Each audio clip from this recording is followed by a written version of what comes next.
Di tengah panas terik siang itu, sebuah showroom mobil mewah tampak lengang. Di luar, seorang pria tua berpakaian lusuh berdiri ragu-ragu di depan pintu kaca. Kemejanya kusam, celananya sobek di beberapa bagian, dan sandal jepit di kakinya tampak usang. Satpam showroom yang melihatnya langsung maju. "Pak, ini showroom mobil, bukan tempat ngadem," ucapnya ketus. Pria tua itu hanya tersenyum kecil. "Saya tahu," jawabnya tenang. "Saya mau lihat-lihat mobil."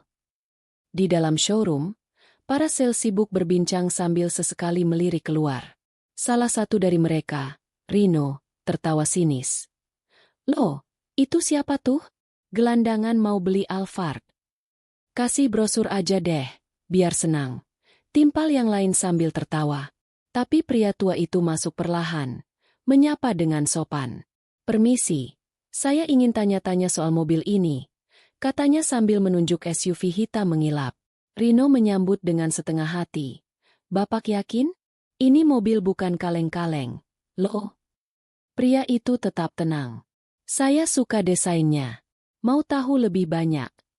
Di saat semua mata memandang meremehkan, tidak ada yang tahu bahwa hari itu akan jadi pelajaran paling berharga dalam hidup mereka. Di dalam showroom, suasana mendadak canggung. Para sales sibuk berpura-pura sibuk. Tapi pandangan mereka tak bisa lepas dari pria tua berpakaian compang-camping itu. Ia berjalan perlahan, mendekati mobil SUV hitam mengilap yang dipajang di tengah ruangan. Mobil terbaru, paling mahal, paling mencolok. Rino, sales yang tadi menyambutnya dengan sinis, mengikutinya dari belakang. "Pak, mobil ini baru datang seminggu lalu. Harganya 3,2 miliar. Bukan untuk dilihat-lihat doang, ya," katanya setengah tertawa. Pria tua itu tak menoleh. Ia mengelilingi mobil itu, mengamati dari segala sisi. Matanya tajam, penuh perhatian. Seperti seseorang yang tahu persis apa yang dia cari. "Saya suka modelnya," ucap pria itu pelan. Rino menahan tawa. "Ya iyalah, semua orang juga suka. Tapi kan gak semua orang bisa beli. Mobil ini bukan buat orang jalanan, Pak." Seorang sales wanita yang lebih muda berbisik pada temannya. "Kayaknya orang ini gila deh. Tapi kok berani banget ya masuk showroom?" Yang lain menimpali. "Jangan-jangan cuma nyari tempat adem. Atau mau numpang foto sama mobil mahal?" Semua tertawa. Tapi pria tua itu hanya diam. Ia tak memperlihatkan rasa tersinggung. Matanya masih menatap mobil itu. Penuh rasa. Ia mendekat ke kaca depan. Melihat interior dengan seksama. Seolah sedang menimbang. Menilai. Bukan sekadar mimpi. Rino mendengus. "Pak, saya serius ya. Jangan sampai lecet. Ini bukan mobil pasar malam." Lalu, tanpa ragu, pria tua itu mengeluarkan sesuatu dari kantong bajunya. Sebuah ponsel kecil, model lama, layaknya barang dari masa lalu. Ia menekan satu nomor. "Halo, iya, kirim orang ke showroom sekarang. Mobilnya sudah saya lihat. Kita proses hari ini juga." Rino yang tadi sombong, kini mendekat, separuh bingung, separuh geli. "Ngomong sama siapa tuh, Pak?" "Tukang antar kardus." Tapi pria itu menatapnya sejenak, lalu tersenyum. "Kita lihat saja nanti." Tidak ada yang tertawa. Hanya keheningan dan rasa penasaran yang mulai tumbuh di benak semua orang. Beberapa menit berlalu sejak pria tua itu menutup telepon. Suasana di showroom berubah jadi sunyi. Rino, yang tadi penuh percaya diri, kini mulai gelisah. Tapi tetap saja, mulutnya belum bisa berhenti. "Udahlah, Pak, nggak usah drama. Ini showroom, bukan sinetron. Nggak ada yang bakal kirim mobil ke Bapak." Ia terkekeh, sambil menoleh ke rekan-rekannya yang ikut tertawa. Tapi saat itu juga, terdengar suara klakson lembut dari luar. Semua mata spontan menoleh ke kaca depan showroom. Sebuah mobil Alphard hitam berhenti perlahan di depan pintu. Pintu belakang terbuka. Turunlah seorang pria muda, mengenakan setelan jas rapi, dengan map coklat di tangannya. Langkahnya mantap, Ekspresinya serius. Ia langsung berjalan masuk dan berdiri tepat di depan pria tua tadi. Selamat pagi, Pak Haryo. Semua dokumen sudah saya siapkan. Kami tinggal menunggu tanda tangan Bapak. Rino mematung. Rekan-rekannya terdiam. Dada mereka seperti berhenti berdetak sesaat.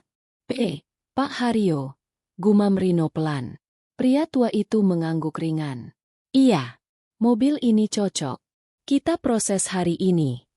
Pria muda berjas membuka map. Di dalamnya, jelas tertera. Formulir pembelian unit SUV 32 miliar pembayaran tunai. Satpam yang tadi mengusirnya, berdiri di pojok ruangan, menunduk, meluk. Rino masih berusaha menyangkal kenyataan. Maaf, tadi Bapak bilang. Bapak siapa? Pria tua itu menoleh padanya. Sorot matanya tenang, tapi dalam. Saya Haryo, pemilik tanah showroom ini. 5 tahun lalu, saya jual ke grup perusahaan kalian. Dengan satu syarat. Semua orang terdiam, tak berani bernapas. Syaratnya, saya dapat saham 30% dan tetap punya akses penuh ke properti ini. Rino seperti kehilangan suara. Ia mundur satu langkah. Hari ini, saya datang bukan untuk mengemis, tapi untuk membeli hadiah ulang tahun saya sendiri. Dan dengan itu, pria tua itu pun duduk, menandatangani dokumen dengan tangan yang gemetar, tapi penuh harga diri. Dunia showroom itu, dalam sekejap, jungkir balik. Semua yang ada di showroom hari itu seolah tak bisa percaya apa yang baru saja terjadi. Pak Haryo, yang tadi mereka kira gelandangan, ternyata adalah pemilik tanah showroom itu, sekaligus pemegang saham. Rino menelan ludah. Suaranya tercekat. Saya minta maaf, Pak. Saya tidak tahu. Pak Haryo hanya menatapnya datar. Itulah masalahnya. Nak, kalian hanya menghormati orang setelah tahu siapa mereka. Salah satu pegawai perempuan nyaris menangis. Ia mundur perlahan, menyesal dengan ucapan yang tadi dilontarkannya. Satpam pun ikut tertunduk, tak berani menatap. Pak Dani, manajer showroom, akhirnya angkat bicara. Saya juga minta maaf. Pak Haryo, kami benar-benar tidak tahu. Tapi saya bertanggung jawab. Ini kesalahan kami. Pak Haryo menoleh padanya. Pak Dani, saya sudah lama perhatikan showroom ini. Bukan dari bangunannya, tapi dari orang-orangnya. Banyak pembeli yang saya kirim ke sini. Tak satu pun dari mereka yang diperlakukan istimewa. Kecuali yang datang dengan pakaian mahal. Pak Dani menunduk. Kami akan ubah semuanya, Pak. Pak Haryo menarik napas. Saya harap begitu. Karena kalian bukan hanya jual mobil. Kalian sedang jual cara pandang. Semua terdiam. Tiba-tiba, salah satu anak magang di showroom, seorang gadis muda bernama Dini, maju ke depan. Pak, saya tidak ikut menertawakan Bapak. Tapi saya juga tidak mencegah. Saya hanya diam. Pak Haryo tersenyum tipis. Diam saat melihat ketidakadilan adalah bentuk persetujuan. Dini tertunduk. Namun, dari senyum kecil Pak Haryo, ada secercah harapan. Karena walau kecewa, ia datang bukan untuk marah.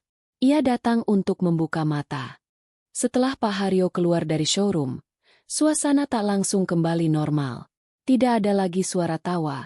Tidak ada lagi canda. Yang tersisa hanya rasa malu dan diam panjang yang menusuk hati. Rino masih berdiri di tempat yang sama. Tangannya gemetar. Wajahnya tertunduk. Kita semua salah, ucapnya pelan. Tak ada yang menjawab. Tapi dari raut wajah mereka, semuanya mengerti. Hari itu bukan sekadar kehilangan calon pembeli. Mereka baru saja kehilangan rasa hormat dari diri mereka sendiri. Sang manajer showroom, Pak Dani, yang sejak tadi hanya menyaksikan dari kejauhan, akhirnya maju. Saya juga minta maaf. Saya tidak bertindak dari awal. Saya biarkan perlakuan semacam itu terjadi di tempat ini. Ia menarik napas dalam. Mulai hari ini, showroom ini akan berbeda. Semua pegawai menoleh. Kita akan perbaiki standar kita. Bukan hanya dalam menjual, tapi dalam menghormati siapapun yang masuk ke sini, siapapun. Di sudut ruangan, satpam yang tadi mengusir Pak Haryo meneteskan air mata. Saya cuma ngelakuin tugas, Pak. Tapi saya tahu, saya salah, katanya lirih. Rino perlahan berjalan ke arah tempat Pak Haryo berdiri tadi. Ia menatap lantai, seolah melihat bayangan dirinya yang egois dan sombong. Saya selalu pikir saya ini jago jualan. Tapi saya lupa, menjual bukan cuma soal target. Ini soal hati, katanya dengan suara pecah. Salah satu sales lain menepuk pundaknya. Tak ada kata yang bisa menghapus kesalahan. Tapi hari itu, mereka semua belajar sesuatu yang lebih mahal daripada mobil manapun di showroom itu. Hormat adalah mata uang yang berlaku di semua kelas sosial. Dan tak bisa dibeli. Hanya bisa diberikan. Dan dari seorang pria tua yang mereka remehkan, mereka mendapat pelajaran paling berharga dalam hidup mereka. Saat semua pegawai showroom masih terdiam dalam penyesalan, tiba-tiba seseorang kembali memasuki ruangan. Itu Pak Haryo. Ia belum pergi. Di tangannya kini ada selembar amplop coklat. Wajahnya tetap tenang, tapi sorot matanya hangat, berbeda dari sebelumnya. Ia menoleh ke arah seorang sales muda bernama Dini, satu-satunya orang yang sedari awal tak menertawakannya, yang bahkan sempat menyapa dengan senyum tulus saat ia masuk. "Nak," kata Pak Haryo sambil melambaikan tangan kecil. "Kemarilah sebentar." Dini mendekat, ragu-ragu. "Iya, Pak." Pak Haryo menatapnya dalam. "Saya perhatikan, kamu tidak ikut meremehkan saya. Kamu sopan, walau kamu tidak tahu siapa saya." Dini menunduk. "Saya hanya melakukan yang menurut saya benar, Pak. Dan karena itu, saya ingin membalas kebaikan kecil itu," kata Pak Haryo sambil menyerahkan amplop. Dini membuka pelan. Di dalamnya, ada berkas beasiswa, lengkap dengan rekomendasi, serta surat keterangan diterima di program manajemen bisnis dari sebuah universitas ternama. Matanya langsung berkaca-kaca. "Ini, untuk saya, Pak." "Ya, saya punya yayasan. Kami bantu orang-orang muda yang punya sikap baik, seperti kamu." Dini tak mampu berkata apa-apa. Ia menangis di tempat. Pegawai lain menatap haru. Pak Haryo menepuk pundaknya lembut. "Kamu pantas punya masa depan lebih baik. Kalau kamu ingin buka bisnis sendiri suatu hari, ingatlah, hargai semua orang, termasuk yang kamu pikir tidak penting." Dini mengangguk. "Saya janji, Pak." Hari itu, bukan hanya showroom yang berubah, tapi hidup Dini juga berubah. Oleh satu tindakan kecil, sikap hormat, yang tak pernah ia kira akan membawa rezeki sebesar ini. Di balik semua kejadian yang menyakitkan, ternyata masih ada secercah terang yang muncul, jika kita berpegang pada hati yang baik. Hari itu berlalu, dan showroom mobil itu tidak pernah sama lagi. Seminggu setelah kejadian itu, sebuah papan baru dipasang di pintu masuk showroom. Bunyinya sederhana tapi tegas. "Kami melayani semua orang, bukan hanya yang terlihat mampu. Karena hormat adalah hak, bukan hadiah." Rino, si sales yang dulu paling sombong, kini menjadi orang yang paling ramah menyambut siapapun yang datang, baik itu dengan mobil mewah, sepeda motor, atau bahkan hanya berjalan kaki. "Saya belajar dengan cara yang memalukan," katanya suatu hari. "Tapi syukurnya, saya masih sempat belajar." Dini, yang menerima beasiswa dari Pak Haryo, kini kuliah sambil tetap bekerja. Ia mulai menulis jurnal pribadinya tentang pengalaman hari itu yang mengubah hidupnya. Ia menulis, "Kadang, orang yang kita lihat paling tidak punya, justru memberi kita harta paling berharga, pelajaran."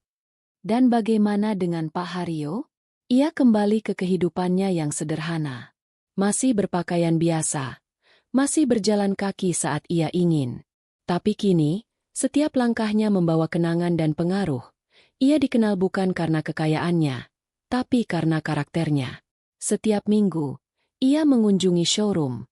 Bukan untuk membeli, tapi untuk memastikan bahwa semua orang yang datang, siapapun mereka, disambut dengan senyum. Suatu hari, seorang anak kecil datang dengan ayahnya yang hanya tukang servis motor. Sang anak menunjuk mobil merah dan berkata, "Pak, boleh nggak saya masuk lihat mobilnya?" Rino langsung menghampiri, tersenyum, berlutut, dan berkata, "Boleh banget. Ayo Om antrin. Nggak perlu beli kok buat bisa mimpi." Di luar showroom, Pak Haryo tersenyum. Matanya berkaca-kaca. Ia tahu, misinya selesai. Bukan karena ia berhasil membeli mobil, tapi karena ia telah mengubah hati orang-orang yang ada di dalamnya. Dan kadang, itu adalah pembelian paling mahal dalam hidup, yang tidak bisa dibayar dengan uang.